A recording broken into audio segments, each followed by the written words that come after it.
নমস্কার বন্ধুরা, তোমরা কেমন আছো?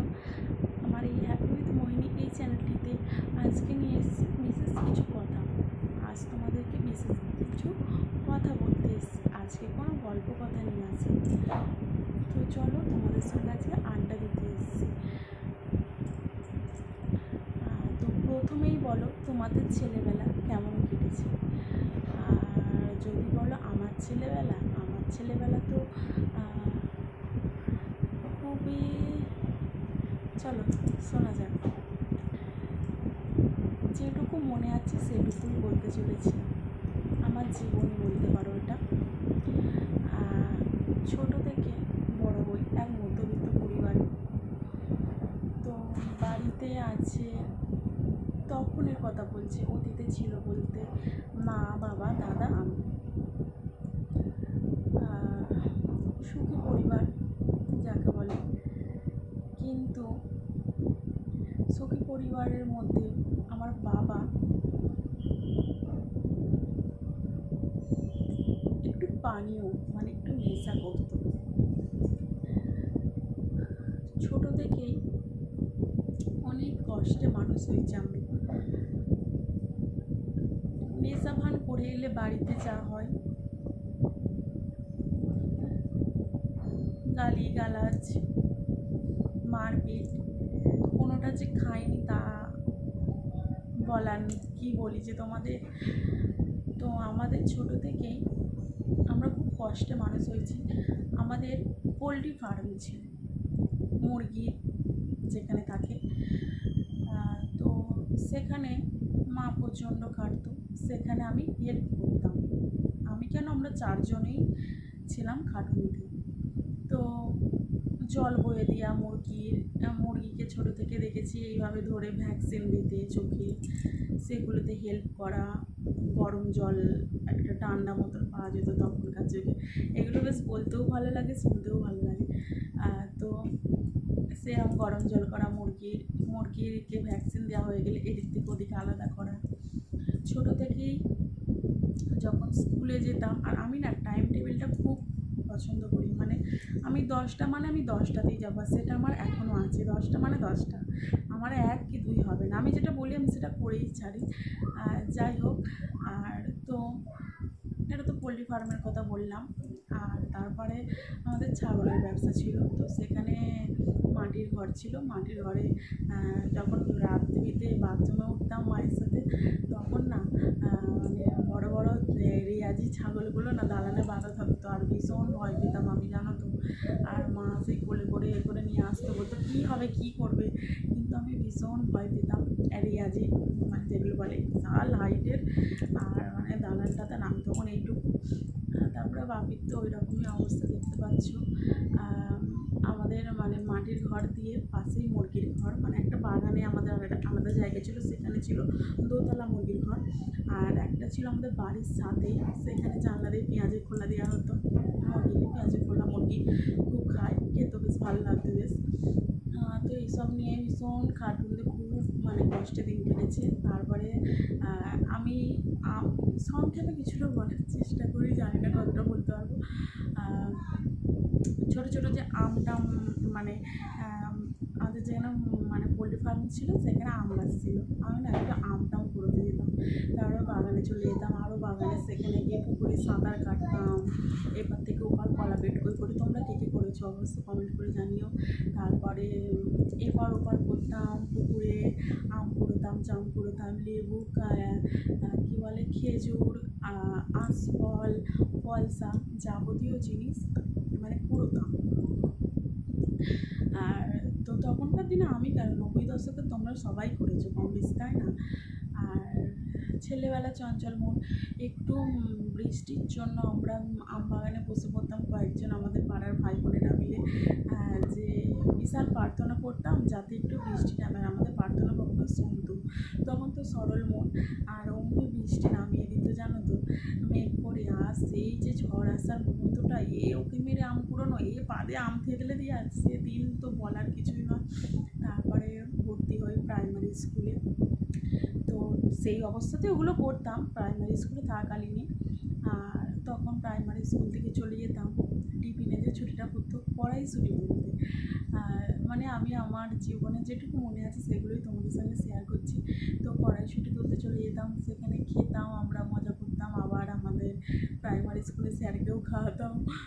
সে তো ভীষণ মজার দিন, খেলাধুলা করা, স্কুলের বাথরুমগুলো পরিষ্কার রাখতাম আমরা কয়েকজন মিলে। আর তো তারপর স্কুলের মাঠটা পরিষ্কার করে দিতাম, এইসব করতাম। তারপরে প্রাইমারি স্কুলের কথা বাদই দিলাম। তবে আমার বাড়ির কাছেই প্রাইমারি স্কুল, আমি একদম 10টায় স্কুলে হাজির হয়ে যেতাম। মানে আমার টাইম টু টাইম, যদি আমার 11টায় বেরোলে হয়ে যাবে, সেখানে আমি 10টায় পৌঁছে যেতাম। আর তারপরে হাই স্কুলে ভর্তি হই, সেটা হচ্ছে জগদীশপুর। আমাদের বাড়ি লক্ষণপুর, বাপের বাড়ি।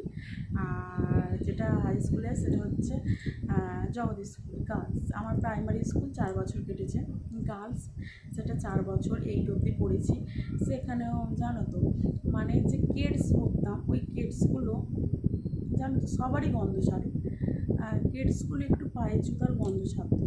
আর তখন না, মানে কী বলি তোমাদেরকে, সেই টপিকটা আমি বাদ দিয়ে দিলাম, ওই টপিকটা আমি এখানে আলোচনা করতে চাইছি না। যাই হোক, আমার বন্ধুত্বের সংখ্যা খুবই কম ছিল, কেউ অতটা পছন্দ করতো না, জানো তো। কেউ পছন্দ করতো না, খুবই দুঃখময় জীবন, মানে কেউ বসতে নিত না। সেই জন্য আমি বাড়ি থেকে 9:30টায় চলে যেতাম স্কুলে, গিয়ে আগে জায়গা ধরবো বলে গিয়ে বসতাম, কিন্তু তারা এসে উঠিয়ে দিত, বসতে নিত না কেউ। কোনো বন্ধু আমার ছিল না তেমন, মানে যারা ছিল তারা ছিল স্বার্থপর। আর স্কুল থেকে না, আমরা তখন খুব ছোটো ছিলাম, তখনকার দিনে বুঝতেই পারছো, বাইক গেলে এখান থেকে জগদীশপুর লক্ষণপুর থেকে মাঠ দিয়ে গেলে আধ ঘন্টা, রাস্তা দিয়ে গেলে পৌনে আধ ঘন্টা। যদি আমরা দ্রুত গতিতে যাই, ধীর গতিতে গেলে তো 1 ঘন্টা করেই টাইম লাগে।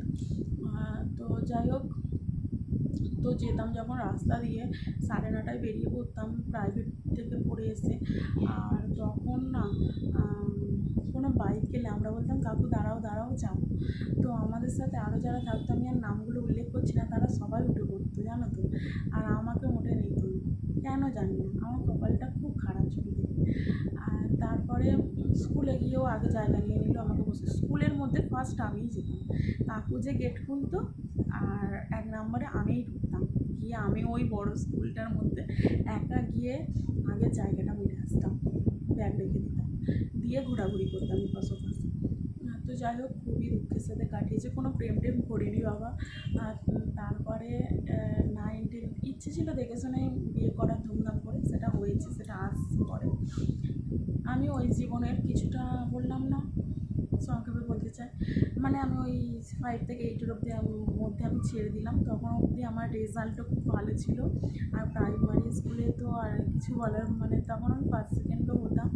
আর 8 অবধি আমার রেজাল্ট ভালো ছিল, কিন্তু যখন 9-এ যায় তখন বয়েসে যায়। কারণ বয়েসে যায় একটাই কারণ, আমি শাড়ি পরতে একদমই পছন্দ করি না, আর কোনোদিন পরবো এটা ভাবিও নি। তো তার জন্য আমি স্কুল চেঞ্জ করি, স্কুল বয়েসে যাই, সেখানে ছেলে মেয়ে একত্রে পড়ানো হয়। তো আমার সেটা ভীষণ মজা লাগে, ভালো লাগে। তো তারপরে কি হয়, তো শাড়ি পরবো না বলেই সেখানে গিয়েছিলাম। তো সেখানে গিয়েই আমার রেজাল্ট খারাপ হয়ে যায়, আস্তে আস্তে চঞ্চল মন হয়ে যায়।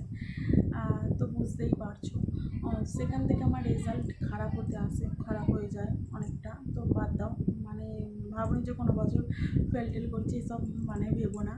মানে রেজাল্ট যেটা ফার্স্ট সেকেন্ডের জায়গা থেকে আস্তে আস্তে কোথায় নামছে দেখছো, খালি পাস করে যাচ্ছি। তো যাই হোক, এবারে তো সেখানে পড়ি, সেখানেও মানে আমাকে আগেই যেতে হতো বেঞ্চ বসার জন্য, সেখানেও আমার তেমন একটা বন্ধু ছিল না। আর আমি ছেলে টেলেদের সঙ্গে অত কথা বলতে, মানে তখন একটু লজ্জাবোধই করতাম। তো তারপর এইভাবে আমার চলে যায় জীবনটা 9 থেকে 12 অবধি, ওই একইভাবে। এটা আর কি কতটা ভেঙে বলবো। তো যাই হোক, এইভাবে স্কুলের গণ্ডি পেরিয়ে যখন আসি কলেজ লাইফে, মানে আমার প্রাইমারি স্কুলে 4 বছর, আমার গার্লসও 4 বছর, জগদীশপুরের বয়েসও 4 বছর, প্রত্যেকটাই 4 বছর। তারপরে নরসিংহ দত্ত কলেজে পড়াশোনা করেছিলাম, তো সেখানেও 4 বছরই কেটেছে, সেখানে 3 বছর, 3 বছর। আর যেটা বলতে যাচ্ছিলাম, সেখানে আমার মানে দুটো বন্ধু ছিল, তো মানে আমার এখানেরই বন্ধু ছিল। তাদের কিন্তু স্কুলে বন্ধু ছিল, আর যখন কলেজ থেকে সবাই যে যার আলাদা হয়ে যায় তখন আমরা এক হই। তো আমার দুটো বন্ধু আছে, তো আমরা তিনজনে একসঙ্গে কলেজ যেতাম। তো নামটা আমি বলিয়ে দিচ্ছি, কুয়েলি আর মৌসুমি। তারপরে আমি আরও বন্ধু পাই, সেটা একটু করার অসুবিধা ছিল। তারপর আমি পেয়েছিলাম একটা টিনা বলে একটা বন্ধু, তাকে আমি পেয়েছিলাম। ওর জন্য আমি অনেকটা হেল্প পেয়েছি। আর কোয়েলি মৌসুমে এখনও বন্ধু আছে আমার। তো যাই হোক, তো কলেজ লাইফটা বেশ আনন্দ করতে করতেই কলেজে গেছি। সেখানে কোনো বসা নেই, আমার বাধা নিষেধ আসেনি, কলেজ যাওয়ার স্বপ্ন পূরণ হয়েছে।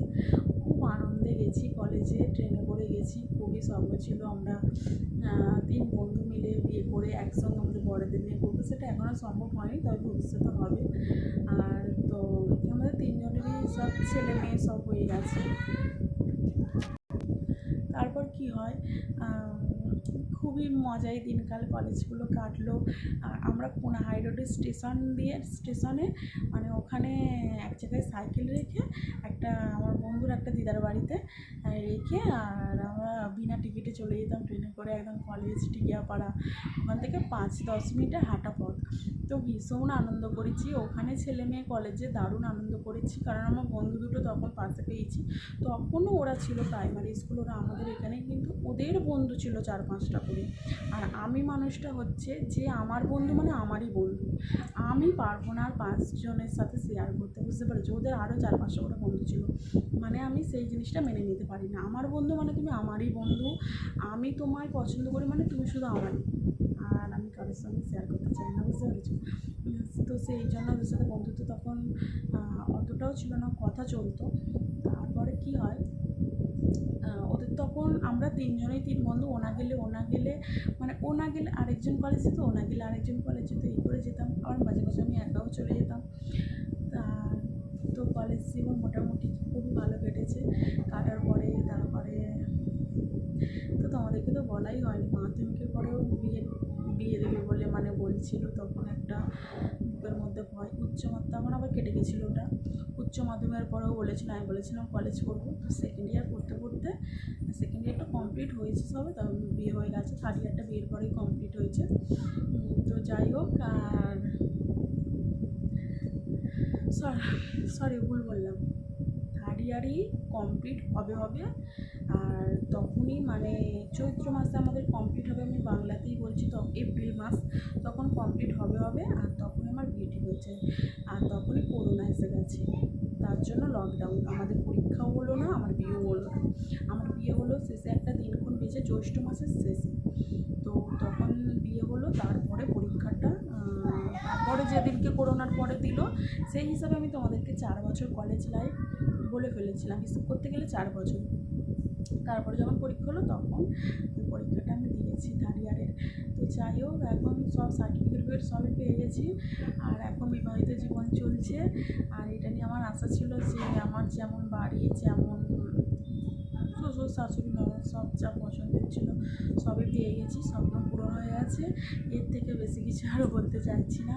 তো যদি তোমাদের আমার এই জীবনী ভালো লেগে থাকে অবশ্যই শেয়ার করো, আরও সবাইকে দেখার সুযোগ করে দাও, কমেন্ট করো ভালো ভালো, আর আমার বন্ধু হয়ে যেও, আর আমার এই চ্যানেলটার পাশে থেকো।